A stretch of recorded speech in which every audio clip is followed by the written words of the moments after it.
राम राम। जिनकी शादीशुदा ज़िंदगी अच्छी नहीं चलती, यानी कि छोटे मोटे शादीशुदा जीवन में अगर झगड़े होते हों, बातें होती हो, तो उनको नज़रअंदाज करके व्यक्ति अपने शादीशुदा जीवन को आगे चला लेता है। लेकिन कई बार हालात ऐसे होते हैं कि शादीशुदा जीवन में छोटी छोटी बात जो नज़रअंदाज की जा सकती है, वह इतनी बड़ी बन जाती है कि तलाक तक की नौबत आ जाए। ज़िंदगी सारी निकल जाती है, लेकिन घर में कलह का वातावरण खत्म ही नहीं होता। बहन बेटी अपने घर में पिता के बहुत सुखी होती है, कोई लड़ाई झगड़ा कलेश नहीं देखती। जैसे ही वो शादी करके दूसरे के घर में जाती है, अपने पति के घर में, वहाँ पर कलेश ख़त्म ही नहीं होते। पहले दिन से कलेश शुरू हो जाते हैं, आखिरी दिन तक वह कलेश चलते हैं, जब तक सांस रुक नहीं जाती। तो ये परिस्थितियाँ बनती क्यों हैं? बहुत से कारण होंगे आपकी कुंडलियों में, जिसके कारण यह योग आपको दिखाई देते होंगे कि हाँ भाई, ये ग्रह चाल ऐसी है, ये योग बन रहा है, इसके कारण शादीशुदा जीवन खराब है। घर में सुख शांति नहीं होती, अच्छे अनुभव मैरिड लाइफ के नहीं होते, परिवार के नहीं होते, सुख सुविधाओं का साथ नहीं मिलता, तलाक हो जाते हैं 1 2 3। ये सब क्यों होते हैं? लाल किताब में इसका एक चैप्टर है बहुत छोटा सा, कि कुछ एक योग होते हैं जिसके कारण ये चीज़ घटित होती है। तो सबसे पहले ये समझते हैं ये होता क्यों है और किन लोगों के साथ ये घटित होता है। वह लोग कौन से हैं, कौन सी ग्रह चाल है। बुरा जो देखन मैं चला, बुरा ना मिले ओ कोई, अपने अंदर झांक के देखा तो मुझसे बुरा ना कोई। तो किसी के अंदर बुराई, कमी, विकार ढूंढने से पहले हमें अपनी कमियों को, विकारों को दूर करने की कोशिश करनी चाहिए। मेरा ये निजी मत है। तो आइए अब समझते हैं कि जो बातें मैंने आपको अभी की हैं वह क्यों घटित होती हैं। समझिए, मैं जिस विषय के बारे में आपसे बात करने जा रहा हूं, उस विषय का नाम है स्त्री ऋण। स्त्री ऋण इसका नाम है।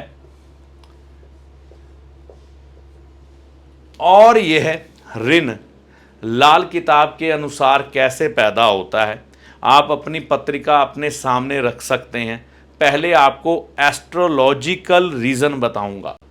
लाल किताब फरमाती है कि जिस व्यक्ति की कुंडली में राहु या चंद्रमा या सूरज दूसरे भाव में हो, इनमें से 1 2 या तीनों इकट्ठे, कुछ भी हो सकता है, 1 भी 2 भी 3 भी, कोई भी ग्रह।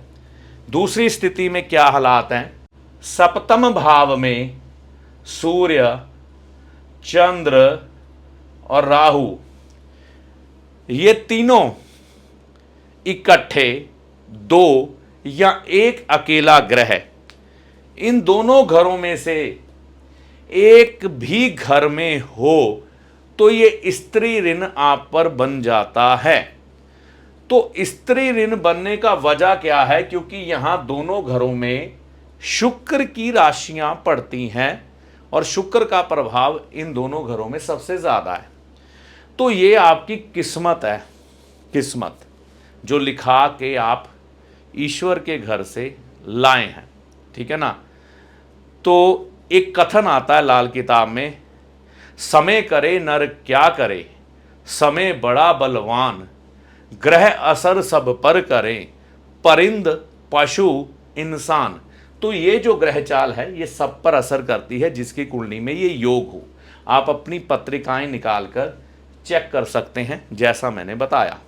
तो यहां पर भाई साहब वास्तु क्या करेगा? आपके लेख को मिटे देगा क्या? वास्तु तब असर करता है जब ग्रह ठीक हों, क्योंकि ग्रहों की दिशाओं से ही तो हमें सुख मिलना है। अगर ग्रह खराब होंगे, दूषित होंगे, तो वास्तु किया हुआ भी कई बार आपको सुख नहीं मिलने देगा। तो पहले ग्रह ट्यून होंगे, फिर उसके बाद सब कुछ अच्छा होगा। फिर वास्तु आप पर जादुई तरीके से असर करता है, ठीक है ना। तो ये चीज़ समझनी है। तो ये तो हुआ एक ज्योतिषीय कारण, ठीक है ना। जिसे हम अपनी पत्रिका में जांच करने के बाद प्राप्त करते हैं, अपने हालात मिला के देखते हैं, हाँ भाई ऐसा ही है, हमारी मैरिड लाइफ डिस्टर्ब है या हमारे परिवारजनों की मैरिड लाइफ डिस्टर्ब रही है, शादीशुदा जीवन के अच्छे सुख नहीं मिले, तलाक हो गए, कलेश रहे, मारपीट रही और कलह का वातावरण सारी ज़िंदगी चलता रहा।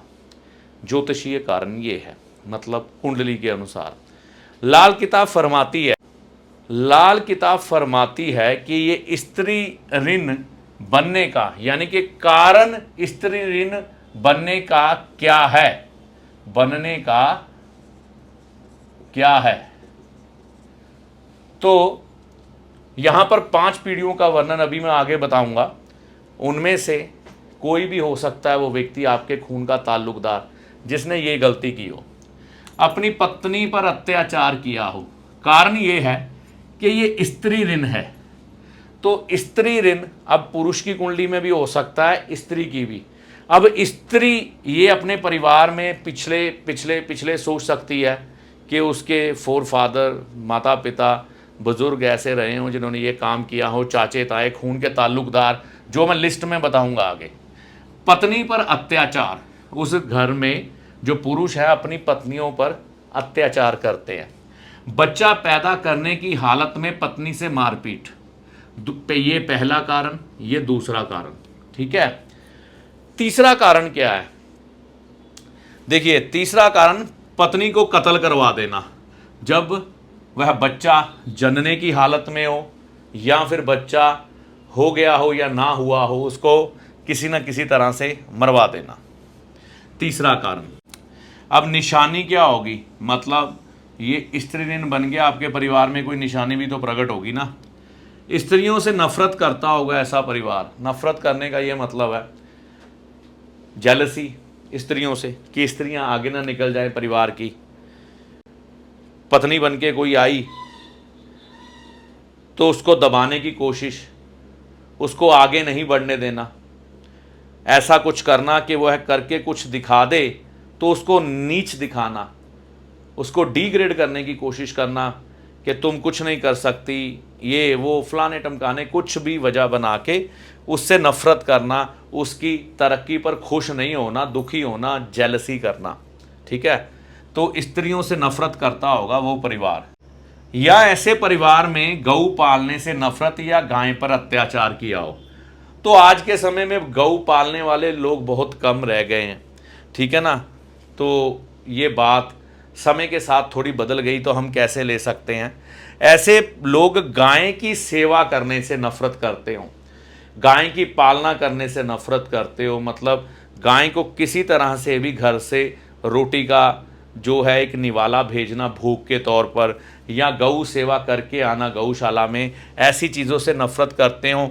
या गाय कहीं पर देखते हो उसे डंडे मारते हो, उसे भगाते हो, उसे बुरा भला कहते हो, कुछ भी अत्याचार किसी तरह से भी गाय पर करने की कोशिश करते हो। मैंने ऐसे लोग भी देखे हैं, गाय जब तक दूध देती हैं अपने घर तक तब तक उसे रखते हैं, और जब वो गाय दूध देना बंद कर देती है, रात के अंधेरे में हमारे इलाके में भी लाद के लेके आते हैं, गाय को छोड़ के भाग जाते हैं। गाय यहाँ पर तड़पती बिलखती घूमती है, किसी की फसल में घुस जाती है तो वो ऐसे लोग मैंने देखे हैं पत्थर मारते हैं, डंडे मारते हैं गाय को, और कई बार तो हथियारों से उसे काट भी देते हैं। और कई ऐसी गायें सामने दम तोड़ती हुई भी हमने देखी है, कईयों को हमने उचित जगह भेजा है, लेकिन चलो वो एक अलग बातें हैं। तो अत्याचार करने वाले लोग गाय पर, यानी कि ये निशानियां होती हैं, 2 ऐसी फैमिलीज होती हैं। ठीक है ना, तो ये ज्योतिषीय कारण है। ये आपके जीवन में वैसे ही आपकी हरकतों से आपको मालूम हो जाएगा, आप नहीं तो आपके बुजुर्ग ये करते रहे होंगे, 5 पीढ़ियों में ये नज़र आएगा। निशानी ये है, ठीक है ना, आप में जो प्रेजेंट गुण होंगे वो ये नज़र दिखाई देंगे। अब उपाय क्या है? 100 गायों को एक ही दिन में मज़ेदार भोजन कराना और अपने पाप की माफ़ी मांगना। तो यहाँ पर इस उपाय को समझने से पहले हमें एक चीज़ समझनी है, वो है फैमिली ट्री। यानी कि ये अत्याचार आपने नहीं किया अकेले ने। ये मत सोचना कि मैं, आपकी कुंडली में अगर ये योग है तो आप सोचें कि मेरी कुंडली में ये योग है लेकिन मैं तो ऐसा नहीं हूँ। विचार उठना स्वाभाविक है, हर किसी के उठेगा। मेरे को भी कोई बोलेगा तो उठेगा कि भाई मैं तो ऐसा कुछ करता नहीं, मेरे पिता ने भी नहीं किया। यहाँ पर फैमिली ट्री काम करता है। फिर खून के ताल्लुकदार, खून के रिश्तेदार, जहाँ तक आपका खून का असर जाता है, ठीक है ना। जैसे नीम के एक पेड़ से दूसरा नीम का पेड़ निकलता है तो वो अपना कड़वापन नहीं छोड़ता, उसे जहाँ मर्जी जाके लगा दो। इसी तरह से खून होता है, गलती आपने की होती है लेकिन वो जो उसका एक स्वभाव होता है वो सारे नीम के पेड़ यानी कि खून में फैला होता है। तो वो गलती चाहे आपके चाचा के लड़का ने की है, सज़ा आप भी भुगतेंगे, ठीक है ना। ये कुदरत का नियम है, ज्योतिष में यही चलता है, ठीक है। तो अब इसका उपाय क्या है? पहले फैमिली ट्री को अच्छी तरह से समझे, अच्छी तरह से कि ये उपाय करना कैसे है, ठीक है ना। तो फिर उसके बाद मैं बात करता हूँ। देखिए, ये जो फैमिली ट्री मैं आपको समझाने जा रहा हूँ ना, इसमें एक बात याद रखिएगा, जो लोग दुनिया में जिंदा हैं, उपाय में सिर्फ हम उन्हीं लोगों को शामिल करेंगे जो इस दुनिया को छोड़ के जा चुके हैं। वह इस उपाय में शामिल नहीं होंगे, उनकी हम गिनती नहीं करेंगे। आइए देखिए, यहां से मैं शुरू कर रहा हूं, यानी कि परदादा परदादी से, है ना।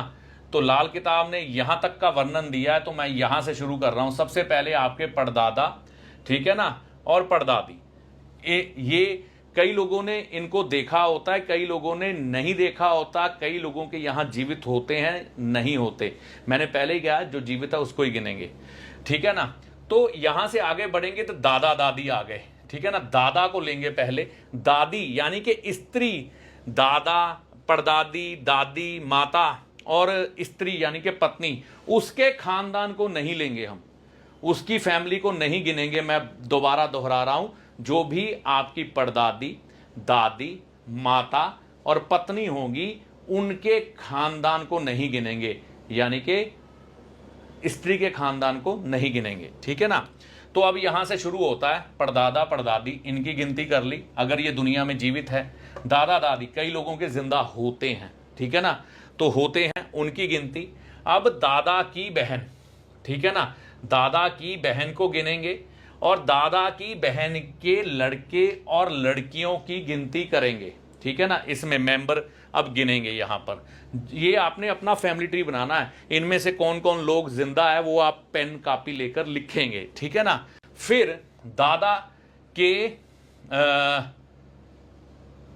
भाई, दादा के भाई, ठीक है ना। तो यहां पर क्या आया? दादा के भाई। तो दादा के भाई जितने भी होंगे उनकी गिनती करेंगे और दादा के भाई के साथ भाई की पत्नी भी आएगी, ठीक है ना। तो दादा के भाई की पत्नी, दादा के भाई के बच्चे, ठीक है ना। तो दादा के भाई के बच्चों के बच्चे, तो इनमें अगर इनकी लड़कियां हुई ना, लड़कियां, तो लड़कियों के बच्चे गिनेंगे हम, ठीक है ना। दोनों में से जिसके यहां पर देखो, अब भाई, दादा के भाई के बच्चों, है ना, बच्चों में लड़कियां होंगी, लड़की दूसरे खानदान में शादी करके जाएगी तो उस लड़की को भी गिनेंगे और उस लड़की के लड़का पैदा होता है या लड़की पैदा होती है उसकी भी गिनती हम इसमें करेंगे। इसी तरह से यहां होगा दादा के भाई के बच्चों में भी, है ना। तो भाई के बच्चों में अगर लड़की होगी तो वो दूसरे खानदान में शादी करके जाएगी तो वहां पर, है ना, कि वहां पर ये भाई की बेटी हो गई, दादा के भाई की बेटी, तो वहां पर जाके उसको भी तो कोई संतान होगी ना, बेटी, तो उसकी गिनती करेंगे, उसके बच्चों की करेंगे, उसके घर वाले की गिनती नहीं करेंगे हम, उसके हस्बैंड को नहीं गिनेंगे, ठीक है ना। तो यहां तक आपको क्लियर हो गया, ठीक है ना। तो ये दादा की बहन भी हो गई, उसके लड़के लड़की, इससे आगे नहीं बढ़ना है, लड़के लड़की के बच्चे आगे गिनते हुए नहीं चलना, फिर तो खत्म नहीं होगी कहानी, ठीक है ना। तो यहां दादा हो गया, दादा की बहन, दादा के भाई हो गए और भाई के बच्चे, बच्चों के बच्चे, ठीक है ना, दादा के भाई के बच्चों के बच्चे। तो यहां पर हमने सभी गिन लिए यहां तक। फिर उसके बाद हम आगे उतरते हैं। तो दादा आपके हैं, लेकिन दादा के भी तो बच्चा है ना जो आपका पिता कहलाया, तो वो पिता गिन लिया हमने, ठीक है ना। पिता के साथ माता को भी लेना पड़ेगा क्योंकि वो आपके खानदान की है। अब पिता की बहन, सबसे पहले पिता की बहन यानी कि आपकी बुआ बन गई, ठीक है ना। अब पिता की बहन के लड़का और लड़की जो होंगे हम उसकी गिनती करेंगे। पिता की बहन यानी कि आपके बुआ के लड़का लड़की की गिनती करेंगे जो आपके पिता के भांजा भांजी बनते हैं। तो यहां पर जितनी बहनें होंगी उतने लड़का लड़की जो भी भांजा भांजी हो गए उनकी गिनती हो गई। फिर हम आ गए इधर, पिता के भाई यानी कि आपके ताया चाचा हो गए। आपके ताया चाचा जितने होंगे उनको गिनेंगे। ताया चाचा की पत्नियां, चाचा की और ताए की पत्नी, ठीक है ना, वो भी साथ में लेंगे क्योंकि वो खानदान में है। यहां तक तो खून का असर है। फिर ताया चाचा के बच्चे, ठीक है ना, ताया चाचा के बच्चे। अब ताया चाचा में लड़कियां भी आ जाएंगी फिर यहां पे, ठीक है ना। लड़की दूसरे खानदान में चली गई शादी करके तो उसकी भी गिनती करेंगे, और उसका लड़का पैदा हुआ चाहे लड़की पैदा हुई उसकी भी गिनती करेंगे, ठीक है ना। तो ये चीज हो गई। अब ताया चाचा के बच्चों के बच्चे, तो यहां पर लड़की गई और लड़की के यहां पर जाकर फिर लड़का या लड़की पैदा हो गई, ठीक है ना। लड़की पैदा हुई या लड़का पैदा हुआ तो उसकी भी गिनती कर लेंगे। ये मैंने थोड़ा डिटेल में किया है कि छूटे ना, बार बार ये उपाय नहीं होते। तो यहां तक संभव है गिनती हो जाती है। तो यहां तक, क्योंकि भांजे भांजी दोहता पोता इसका वर्णन है लाल किताब में, बकायदा ऋण पित्तर में इसका वर्णन दिया है। तो ठीक है ना। तो यहां पर ये क्लियर हो गया, जिसको हम ताया चाचा आपके हो गए पिता के भाई और उनके बच्चे, है ना, उनके बच्चों के बच्चे और पत्नी, है ना, इसको शामिल कर लिया। तो यहां पर आपकी बुआ भी शामिल हो गई। तो यहां तक ये क्लियर हो गया। अब आपकी बारी आई। ऋण पित्तर से पीड़ित खुद व्यक्ति, आप उसकी भी गिनती करेंगे और उसकी पत्नी की भी गिनती करेंगे। अब आपके जितने बच्चे हैं उनकी गिनती करेंगे। मान लो आपकी एक लड़की है ना, हमने वो लड़की को लिख लिया। लड़की का बेटा या बेटी, उसकी गिनती करेंगे। यहां पर क्या हुआ कि आपकी अगर बेटी है उसकी शादी हो गई, उसको बेटा या बेटी पैदा हो गई, उसकी गिनती करेंगे, लेकिन उसके हस्बैंड की, उसके खानदान की गिनती इसमें नहीं करेंगे, ठीक है ना। तो दोहता दोहती को भी यहां पर ले लिया गया है, दोहता दोहती को। तो आगे चलते हैं। तो फिर आती है आपकी बहन। अगर आपकी बहन है, ठीक है ना, उस बहन का बेटा बेटी भी यहां पर गिनेंगे, ठीक है ना। आप यानी कि जो ऋण पित्तर से पीड़ित है उसकी जो बहन है उस बहन का बेटा और बेटी गिनती में लेंगे। फिर क्या होता है, ऋण पित्तर वाले के, है ना, लड़के जो होंगे हम उनको गिनेंगे, ठीक है ना। लड़के गिनेंगे, ऋण पित्तर वाले के बेटा है, ठीक है ना। तो बेटी को तो मैंने यहां पर गिन लिया, ठीक है ना। अब बेटे की बात करें, आपके जितने भी बेटे हैं उनकी गिनती करेंगे और उनकी पत्नियों को भी, लड़के की पत्नी भी साथ में गिनेंगे, ठीक है। तो दोनों का जोड़ा बन गया, ठीक है। अब क्या होगा, लड़के आपके जितने भी हैं उनके जो बच्चे हैं वो आपके पोता पोती हैं, तो उनको भी हम बीच में लेंगे, पोता पोती को। तो ये फैमिली ट्री बनता है। फिर यहां पर देखो क्या हमारे सामने आया, एक पीढ़ी, दूसरी पीढ़ी, तीसरी पीढ़ी, है ना, चौथी पीढ़ी, और ये आ गई पांचवी पीढ़ी, ठीक है ना। पोता पोती अगर आपके पैदा हो गए, जिसे हम ऋण पित्तर के चार्ट में शामिल करते हैं, और इसके लिहाज से फिर आगे उपाय होता है ऋण पित्तर का कैसे होता है, इसको हम समझेंगे। तो इस फैमिली ट्री का, अगर आपको ये फैमिली ट्री अच्छे से समझ नहीं ना आया, इसे दोबारा देखिएगा। बड़े आराम से, बड़े प्यार से मैंने बनाया है, और आप, ऐसा नहीं होगा कि इस बात को ना समझ पाए। मैं दोबारा बता देता हूं। परदादा परदादी, ठीक है, दादा, दादा की बहन, दादा की बहन के लड़के और लड़की, दादा के भाई, दादा के भाई की पत्नी, दादा के भाई के बच्चे, दादा के भाई के बच्चों के बच्चे, दादा के भाई के बच्चों में अगर लड़की है तो उस लड़की का, है ना, लड़का और लड़की भी गिनेंगे। दादा के भाई के बच्चों में अगर लड़की है तो वो दूसरे खानदान में चल गई, लेकिन उसका लड़का और लड़की गिनेंगे। फिर नीचे उतरते हैं, पिता, माता, पिता की बहन, अब जितनी भी बहनें होंगी उनके बच्चे गिनेंगे और उन बहनों को गिनेंगे, उनके हस्बैंड और उनके ससुराल वालों को नहीं गिनेंगे, ठीक है ना। जैसे यहां पर दादी और परदादी का खानदान नहीं गिनेंगे, माता का खानदान नहीं गिनेंगे, इसी तरह लड़की यानी कि पिता की बहन जो आपकी बुआ लगेगी उसका लड़का और लड़की गिनेंगे, लेकिन वहां पर उसके हस्बैंड को नहीं गिनेंगे, ठीक है ना। तो यहां पर ये आ गया।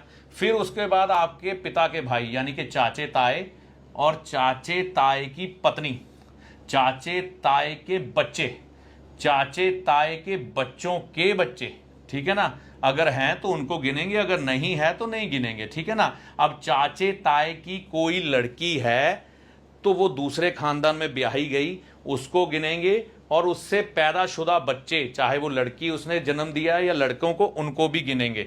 तो यहां तक ये क्लियर हो गया। फिर नीचे उतरते हैं, ऋण पित्तर से पीड़ित व्यक्ति खुद, है ना, तो उसकी, वह खुद और उसकी पत्नी, अब उसकी पत्नी का खानदान नहीं गिनेंगे, ठीक है ना।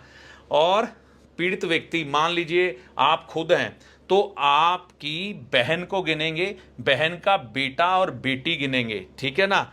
आपकी अगर बेटी है तो बेटी शादीशुदा है तो शादीशुदा बेटी को गिनेंगे, और बेटी ने जो बच्चे पैदा किए हैं उसके बेटी है या बेटा है उनको गिनेंगे, उनके हस्बैंड को नहीं गिनेंगे, ना ही उनके ससुराल वालों को गिनेंगे। अब लड़का है आपका, बेटा है, बेटे की पत्नी को गिनेंगे, और लड़के के अगर बच्चे हैं तो उन बच्चों को गिनेंगे जिन्हें हम पोता और पोती कहते हैं। अगर पोता और पोती की भी शादी हो गई है तो उनके भी बच्चे गिनेंगे, और पोता और पोती की अगर आगे कन्या संतान है तो उसको भी गिनेंगे। तो ये फैमिली ट्री है, इसको अच्छे से समझ लें। बहुत ज़ोर लग गया मुझे इसको बनाने में, ऐसा लगता है कि शायद आप अच्छे से समझ पाए होंगे। नज़र मारें एक बार ध्यान से, है ना, और इसका स्क्रीनशॉट लेकर आप रख सकते हैं इसको अच्छे से, है ना, समझने के लिए। अगर कोई भी आपको लगे कि बात समझ नहीं आ रही, इस वीडियो को बार बार फैमिली ट्री को देखिएगा। फैमिली ट्री को आप अच्छी तरह से समझ गए होंगे। यहाँ पर एक बात समझिएगा कि सबसे बड़ी बात जो है कि जो लोग जिंदा है इस उपाय में वही शामिल होंगे, जो लोग इस दुनिया को छोड़ चुके हैं उनको इस उपायों में शामिल नहीं किया जाएगा। अब देखिए, कुछ लोग ऐसे होंगे जिनसे आपकी बोलचाल होगी, अंडरस्टैंडिंग बहुत अच्छी होगी, रिश्तेदारी में, खून के ताल्लुकदारों में, वह आपके इस उपाय में शामिल हो जाएंगे। कुछ ऐसे होंगे आपको पता ही नहीं होगा वो दुनिया के किस कोने में है, लेकिन आपको पता होगा हाँ ये रिश्तेदार हैं। तो आप एक कागज़ और पेन लेंगे, उस पर सूची बनाएंगे जो लोग आपका साथ देंगे इस उपाय में, जो लोग नहीं देंगे यानी कि दुनिया के किस कोने में है मालूम नहीं। इसके अलावा कुछ लोग ऐसे होंगे जिनसे आप पैसे नहीं मांग सकते, उनकी भी लिस्ट बनाएंगे, एक तरफ लिख लेंगे, ठीक है ना। अब जिनसे आप पैसे ले सकते हैं, आप क्या करेंगे, आप बतौर हिस्सा कुछ पैसे डालेंगे इस उपाय के लिए। मान लीजिए आपने 10 रुपये डाले, तो आपके साथ जो सहयोग करना चाहते हैं इस उपाय में उन रिश्तेदारों के भी 10-10 रुपये डालेंगे। अब जो लोग आपकी आउट ऑफ रीच है, आपको मालूम ही नहीं दुनिया में कहाँ बैठे हैं, या आप उनसे पैसे मांग नहीं सकते, या जिनसे मांगेंगे वो देंगे नहीं, या किसी से आप मांगना नहीं चाहते, उनका 10 गुना डालेंगे। आप 10 रुपये डालेंगे तो उनका 100 रुपया डलेगा। अब जो लोग जीवित होंगे सिर्फ वही। अब जो धनराशि इकट्ठी होगी, शुक्रवार के दिन सुबह के समय राहु काल का त्याग करके आप लोग जाएंगे गौशाला में किसी, जहाँ पर 100 गायों को भोजन करवाएंगे जो अंगहीन ना हो, यानी कि 100 गायों का चयन करेंगे, उनको उनका पसंदीदा भोजन करवाएंगे जो कि अंगहीन गाय ना हो। अब देखिए 100 गायों का उपाय है। इसको करने के लिए आप हरे चारे को ले सकते हैं, आप फल ले सकते हैं, आप कुछ भी ले सकते हैं जिसे गौ माता खाते हुए प्रसन्न दिखें, भाव आ जाते हैं। अगर आप गौ सेवक है ना, तो जब आप गौ सेवा करते होंगे ना, तो गौ माता के भाव देखिएगा, आपकी नज़रों के सामने आ जाएंगे कि गौ माता प्रसन्न है। मज़ेदार भोजन का मतलब यही है, मज़ेदार, यानी कि गौ माता बड़े मज़े लेके, बड़े चाव लेके उसे खाए, प्रसन्न हो जाए, ठीक है ना। तो ये चीज़ है। अब देखिए यहाँ पर मैंने 10 रुपये का उदाहरण दिया, 100 गायों की बात कर रहा हूँ, तो धनराशि उचित डालिएगा, है ना, जिससे कि 100 गायें आराम से भोजन कर लें और थोड़ा तो भरपेट हो जाए, है ना। मान लीजिए मैंने 10 कहे, आप 100 डाल लें। अब जो व्यक्ति नहीं देना चाहते, आप उनका कितना डालेंगे? 1000। ज़्यादा लगे तो आप 50 डाल लीजिए। जो लोग नहीं देंगे उनका कितना डालेंगे? 500। तो थोड़ी धनराशि इकट्ठी होगी, उससे ये उपाय करें। जो लोग आपके परिवार के खून के ताल्लुकदार इस उपाय में शामिल होकर आपके साथ उपाय करते हैं चल के, उनको ज़रूर लेके जाएं, नहीं तो आप खुद जा सकते हैं। तो ये उपाय करते करते माफ़ी भी मांगिए गौ माता से, ठीक है ना। गौ माता से माफ़ी मांगिए। भगवान श्री कृष्ण गोपाल, गऊ को पालने वाले मतलब गोपाल, उनसे भी माफ़ी मांगिए कि मैंने अत्याचार किए हैं स्त्री जाति पर, तो स्त्री ऋण बन के मेरी कुंडली में प्रकट हुआ, तो हे गोविंद, हे गोपाल, ये पश्चाताप कर रहा हूँ, कृपया मेरी कुंडली से मिटाएं। तो अगर भगवान श्री कृष्ण और गौ माता आपको माफ़ कर देते हैं, तो ये दोष आपकी कुंडली से ख़त्म हो जाता है सदा के लिए, और आपके परिवार में फिर से खुशियाँ आने लग पड़ती हैं, लोगों के शादीशुदा जीवन अच्छे चलने लग पड़ते हैं, कलह मिट जाता है। तो ये बड़ा साधारण ढंग है इस उपाय को करने का, और मैं कहता हूँ जिसकी कुंडली में नहीं भी है ना, उसको भी कर लेना चाहिए, ठीक है ना। तो गौ प्रेमी, गौ भक्त होने के नाते भी आप कर लेंगे तो क्या जाएगा, तो वो गूगल में सर्च करिएगा, मिल जाएगा। तो इस वीडियो में दी गई जानकारी का लाभ आपको माता रानी की कृपा से होगा। जय माता दी।